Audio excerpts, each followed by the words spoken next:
Pokemon Legends ZA is the newest entry of mainline Pokemon games and potentially the next ambitious title for the series, as it's seemingly striving to tackle a concept for the series that's never been explored before: the redevelopment of Lumiose City. However, we know virtually nothing else about the game outside of that, and we're currently in the drought period of the new Pokemon game where no new information has been revealed for months. In fact, there's so little information that we still don't even know the proper pronunciation for the title. Is it Legends ZA? Legends Z through A? Zeta?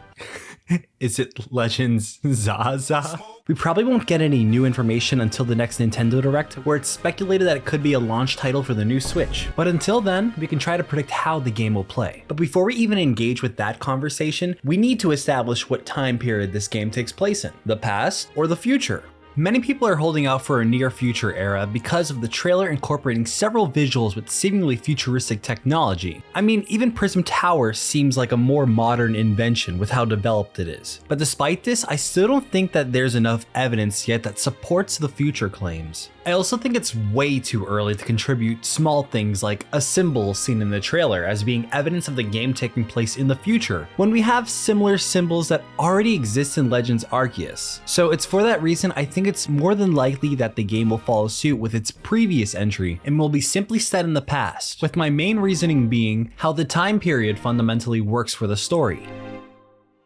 The reconstruction of Lumiose implies that either there was a great discovery leading to a need to remodel the cities to accommodate for an evolving era, or a potential tragedy leading to destruction and rebuilding. So in that case, the former would only make sense in a future setting if Kalos discovered new technology, which currently in the story would be one of these two ways. One being through the usage of infinity energy via Mega Evolution or Xerneas and Yveltal, and the only other alternative I can kind of think of for energy is maybe terrestrial energy, since we see both Blueberry Academy and the professors make use of it to further technological advancement, but we just had a whole story involving Terapagos during the DLC, so I kind of doubt it'll have a major role again. And still, I highly doubt it would be substantial enough for an entire redevelopment plan, which is why it would really only make sense for the game to take place during the future if we took the latter choice, with the destruction route. But even then, that would only really work if the game takes place in an alternate universe to XY where Lysander won, which while conceptually really cool, it also seems a little too much for Pokemon in terms of a darker story. Like, Legends Arceus has a darker theme than most Pokemon games, since the target audience as specified was for a bit of an older audience, with gameplay reflecting that through small-scale action survival elements, and a story that tackles a fractured land where hatred and fear ostracize Pokemon from ever interacting with humans. If Legends ZA were to tackle a more mature story, it would probably be of similar magnitude to Arceus, which is why I find the idea of Lysander winning in the potential destruction of Lumiose City to be a little too dark by comparison, as it implies a straight-up terrorist attack and potential mass murder, which that's just not something I think they'd tackle in Pokemon, at least not this upfront. It's for these reasons I think a more realistic outlook for this game is the past. Although what specific time frame is unknown, the safest and most likely answer is a similar time frame to Arceus, which took place during the Meiji period of Japan, and lines up pretty close to the actual reconstruction of Paris. This would allow us to develop Lumiose City from a smaller town to the larger one seen in modern-day Kalos, which is actually pretty similar to how Jubilife Village developed over the course of Legends Arceus. But I imagine this game will take that concept and develop it significantly further, as we the protagonists will be responsible for it in the same way we were responsible for developing the Pokedex in Arceus. But on the topic of the protagonists, in Arceus they were transported from the present timeline in BDSP to the past through Arceus's powers. So how would that work for Legends ZA? Well, the most obvious choice is that we'll actually just this time be from the past, especially since Arceus had a sort of fish out of water tone to it that might not be carried over into ZA. And still, how would we even be transported to the past? I doubt they'd make Arceus do it again, and Zygarde certainly isn't capable of time travel. But you know it is? Terapagos. Okay, I'll stop. And Celebi, but Game Freak said nah. But seriously, Terapagos could be something they do, but I highly doubt it. The game's called Legends ZA, not Legends ZT. So yeah, will more than likely be either someone in the late 1800s immigrating to Kalos or an already existing Kalos resident.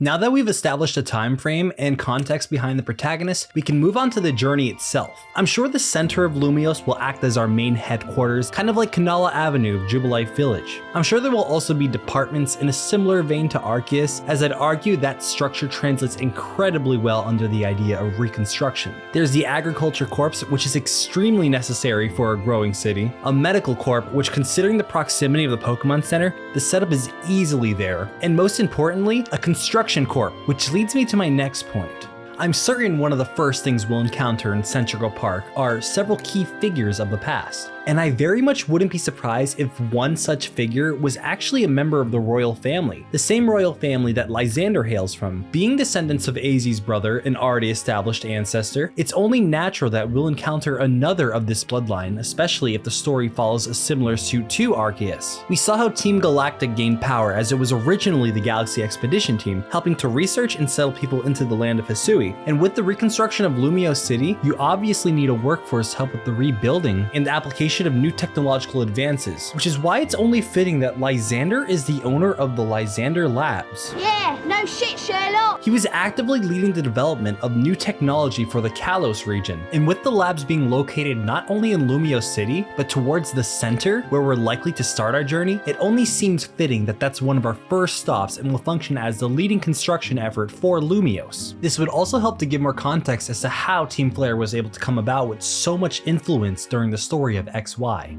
Now with their assistance, we'd finally be able to set out on our adventure. And while we don't know if the gameplay of ZA will be similar to Arceus, considering how it's building on the foundation set in that game, as well as being listed as an action RPG just like Arceus, we can assume it'll be closer to it than Scarlet and Violet, but with a greater focus on battles, since Mega Evolution is intrinsically tied to it in a way that's more nuanced and strong and agile style. For this reason, we can use the structure of Arceus then as a way to get a rough idea of how ZA will play. Arceus required you to traverse uncharted land, obtain a ride Pokemon, and quell the noble Pokemon, often with the map design prompting the player to explore most of the map in the process. So I imagine a similar experience in gameplay will be present in ZA, where you'll most likely traverse the land, and if it's in pursuit of reconstructing Lumiose, I can easily see the end goal being a location or Pokemon capable of producing a necessary resource to help with the construction efforts. Think of it like this. Let's say they need wood or lumber to expand the housing outwards. That's a relatively early item necessary for the reconstruction process. So maybe the end goal would be something like the outskirts of Santaloon Forest. You would travel through past versions of Route 4 and 3 and even potentially an early Santaloon City before arriving at the forest where a potential boss would appear, and it would end with you obtaining the necessary resource for Lumiose. Now I already know what you're saying. When the game was announced, Nintendo officially stated that the game takes place entirely in Lumiose City. Even Korokoro reiterates how the Pokemon available to catch will be from the city. But the reason I find this so strange is primarily because the size of Lumiose City really doesn't seem large enough to sustain a whole game by itself. XY adapted the city in a respectable form, pushing the 3DS to its limits, with a huge city larger than not only every city we'd seen before then, but arguably even since, with Mesagoza being the closest to rival it in scale. Yet even then, I wouldn't say XY was able to reach its full potential, with many of the buildings just being reskinned cafes and restaurants. But under a more powerful system like the Switch, we can see this vision fully realized, with an evolving city and a huge pool of people and side quests. We've already seen this on a smaller scale with Jubilife Village, as well as how it incorporates its over 100 side quests. But that's also where I see a disconnect between the two, because at the end of the day, most of the side quests in Legends Arceus heavily relied on the main gameplay's open zone areas and the catching of Pokemon. Legends ZA, if following a similar suit, will probably have to focus on the idea of gathering resources for the redevelopment process, which would have to occur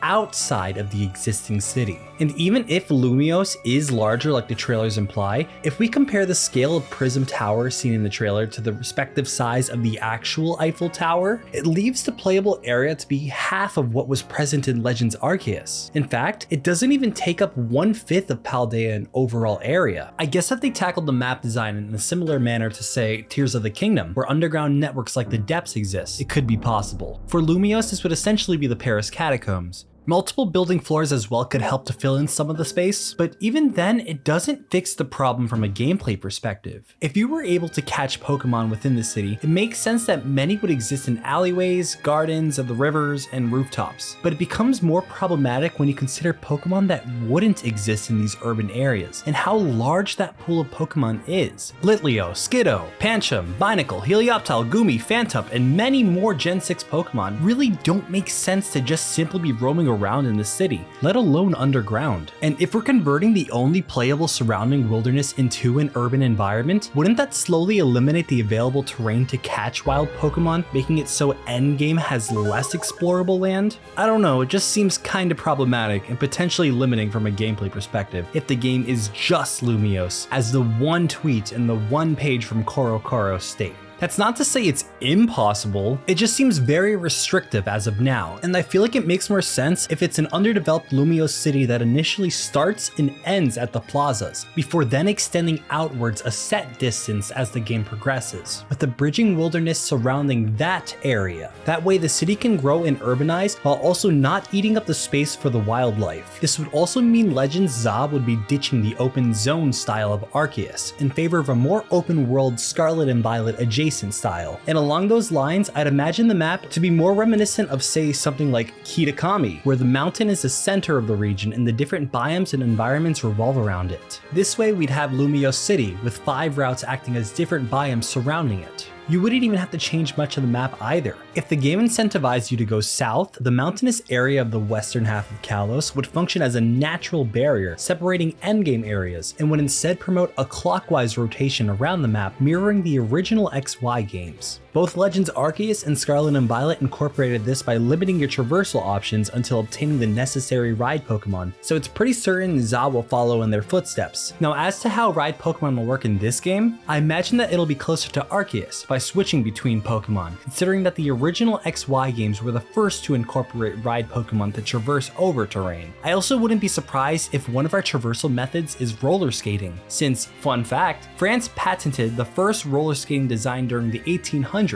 But I can also see Game Freak taking a Scarlet and Violet approach and giving you access to a legendary like Zygarde, where maybe you could collect souls? You could collect souls? Holy shit, that's cool. Or maybe you could collect cells as you explore and unlock new forms to suit the environment. Still, I don't think this is too likely, since they'd probably then have to make at least 3 new forms for Zygarde to accommodate for climbing, flying, and potentially swimming. The reason I'm not so sure of swimming is because if this game truly takes place only around Lumiose, then there wouldn't really be any water-dominated areas within proximity. It would most likely just be rivers and ponds, with the only real and closest big water source being Marine City, which could probably still be too far from Lumiose to be featured in the game. And even from a redevelopment standpoint, water sources don't even seem too important, considering there already is a river that runs through the city, and that can provide any necessary water. I imagine the primary focus for Northwest Kalos anyways would be constructing the power plants, as they're absolutely necessary in installing electricity for the city, and way more impactful than whatever could be found at the sea. It's for that reason we can actually look at every biome in this way, with the primary source being the end goal of their respective area, since that's how Legends Arceus was designed. We already mentioned the first resource. After passing through the gardens of Route 4 and a potential early Santaloon City, which is probably of similar scale to the villages in Legends Arceus, but with modern buildings, we'd then pass through Route 3, which has an early game water source for early aquatic mons, eventually ending up in Santaloon Forest, in a way mirroring the path already set in Legends Arceus' first zone in the Obsidian Fieldlands. Assuming you establish a wood resource, this could easily expand the housing of Lumiose, adding more people and side quests, as well as potential shops that can help to sell items or other customizable options, like clothing and haircuts, kind of like how you needed to further the plot of Arceus to gain further access to these features. And with that, you would then head east through what would be Route 5, 6, and 7, and potentially ending in the connecting caves. I imagine the caves would allow resources like coal, stone, and metals, or if they wanted, we could even potentially get the Glittering Cave with gemstones and minerals as resources, since it also isn't exactly super far from Lumiose, but I could easily be overestimating the scope of the game. These resources would also similarly add new potential items as well as upgrade the housing to the stone ones we see see in modern XY, and potentially lead to the creation of the Stone Emporium, where you can buy evolution stones, items related to rocks, and potentially even start progress on a potential story beat in regards to Mega Evolution. It's even matching the direction of the caves, once again easily setting up potential context for why it's there in modern Kalos. This path would also allow us to see 3 potential important landmarks. The first being the Chabonneau Castle, originally owned by a noble family, but in the present time, it's just an empty fortress. I wouldn't be surprised to see that if it was present in the game, it would still harbor the treasure from the original king, especially considering the butler we see in XY talks about how he was a friend of the owner of the Chabonneau Castle. They could also throw the berry field right next to the castle, functioning similar to the farm in Legends Arceus, which gave you mints, medicine, and much more. And with the herbicide shop just like the Stone Emporium being in that direction, the farm can function as a way to add these resources to Lumiose City itself. Hell, if the game does have something akin to the Agricultural Corp, this can easily be a side quest or even a main quest to set up a station at that farm.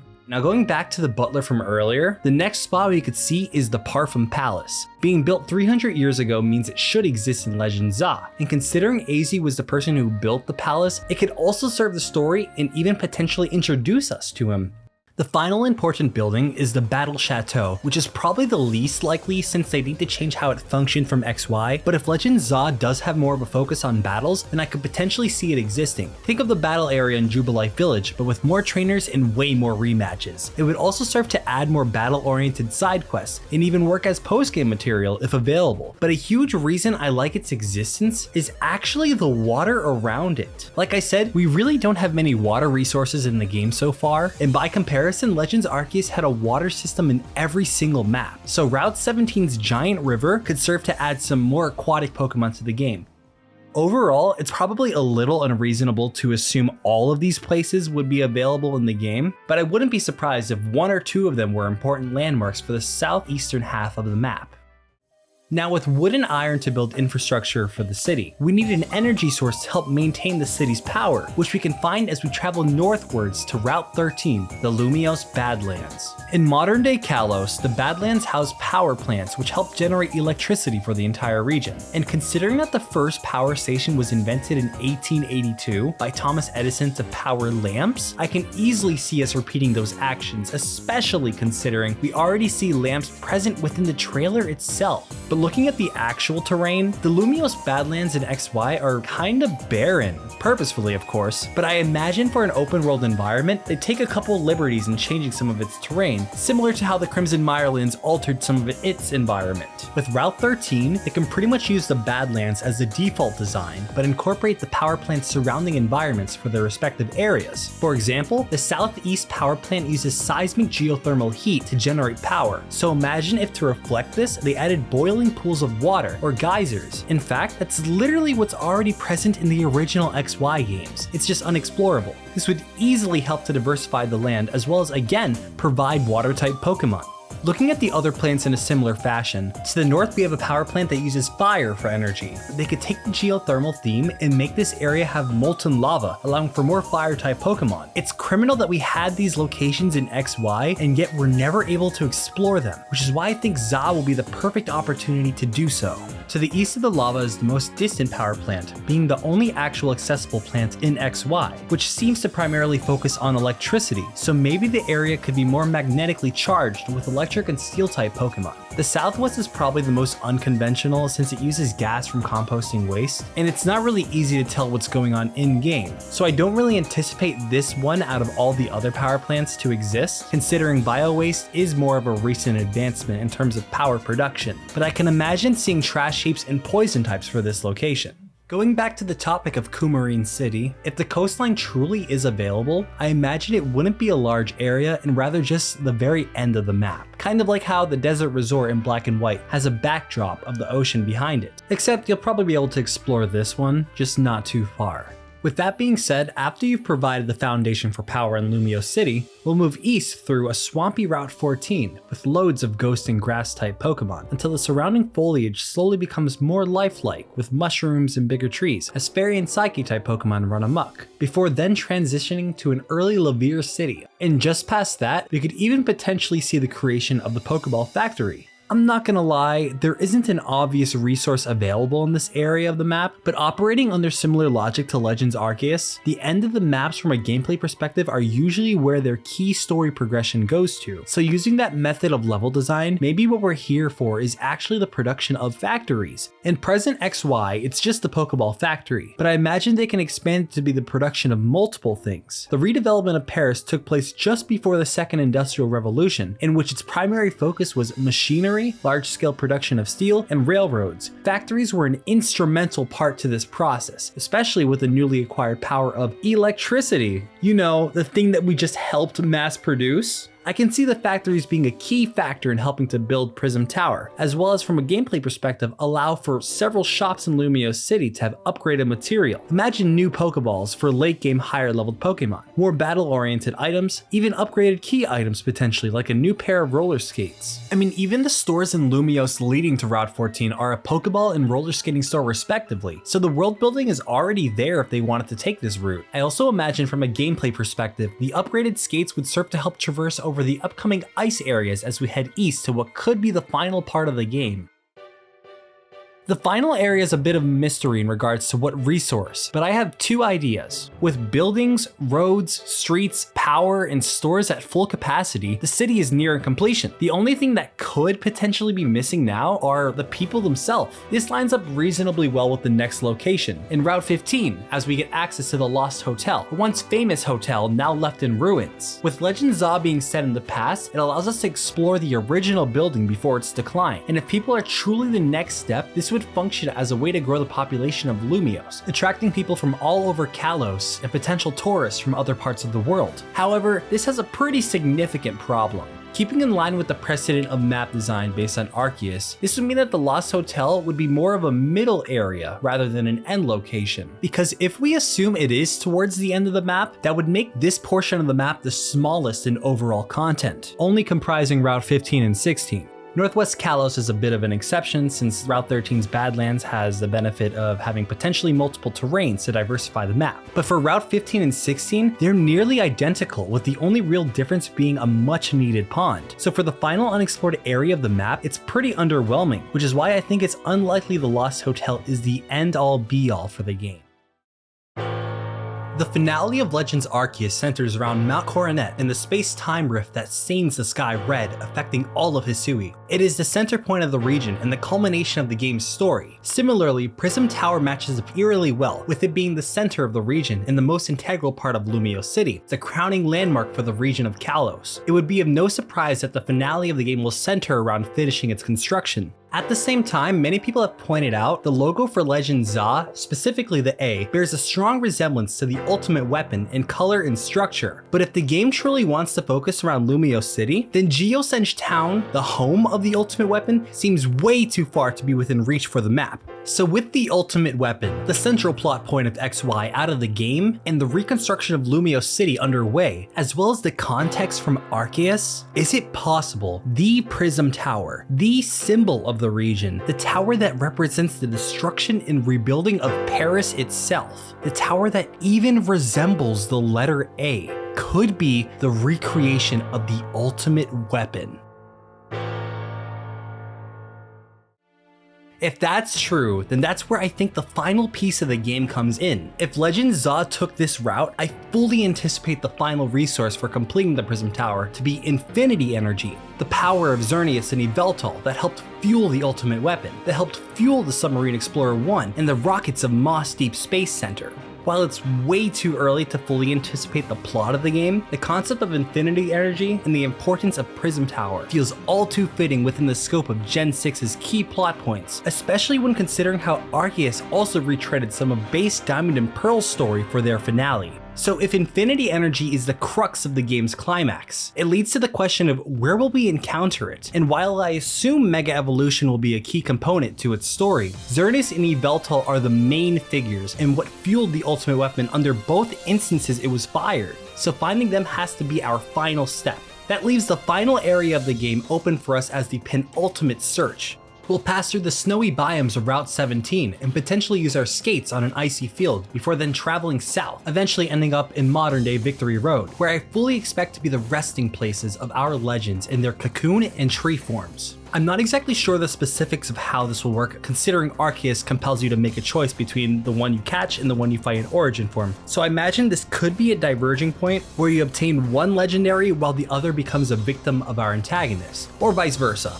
Still, I imagine both will eventually be obtainable, as well as Zygarde and AZ playing an important role in the climax. The lack of a Pokemon Z removed any potential story for Zygarde, leaving Sun and Moon in the anime to cover its tracks, as well as removed any chance to flesh out AZ, who is more of a lore and plot device in original XY. So this is the perfect opportunity to have both play a key role in helping to mediate whatever problems transpire. And speaking of Zygarde, considering that Terminus Cave is too far of a location, I really feel like we'll encounter Zygarde earlier on to help set up the story. This would allow the character to explore Kalos and collect cells during their journey, rather than after the story. And if Zygarde isn't caught within the base story of the game, similar to how Arceus was post-game, I can easily see his boss fight occurring after the main plot has been finished. Imagine collecting every cell and battling a 100% Zygarde complete as the final battle. It would make for an epic conclusion, symbolizing the balance of destruction and rebirth, the ends and beginnings, as our journey to redevelop Lumiose City nears its end, closing the curtains on Pokemon Legends ZA. But before we even get there, we have to go back to the beginning to find out what Pokemon are we choosing from the professor? What new Pokemon will appear across the region? Will there be new regional forms? And what Pokemon will get new Mega Evolutions? There's still so much more we can talk about before this game releases, so subscribe if you want to stay updated with the conversation. I'm very excited for the potential of this game. I mean, I literally just made an entire video on a what-if scenario, with the odds of it being correct being slim to none. But that's what makes this so fun. I had a lot of trouble making this video, essentially rewriting the script 3 times over the past 2 months. But it also helped me to see XY in a new light and helped create so much hype for what this game has to offer. It was a blast essentially dreaming of what a potential Legends game could be like in Kalos, even if it was incredibly hard with the limited information we have. Also, just a huge shout out to Munching Orange. I don't have a way to record 3DS footage, but his playstyle fit very well with how I envisioned this video, and I used a lot of it for some sections, so check him out if you haven't. I would really appreciate it if you guys could like and share a comment on what you want to see in Legends ZA. I put a lot of effort into this video, so I would love to hear what you guys have to say about it. Did you like it? Do you agree? Do you disagree? Or do you think Legends ZA will be something completely different? That being said, thank you guys so much for watching, and I'll see you guys next time. And if you still think we're getting black and white remakes in 2024, I got one question for you. Why?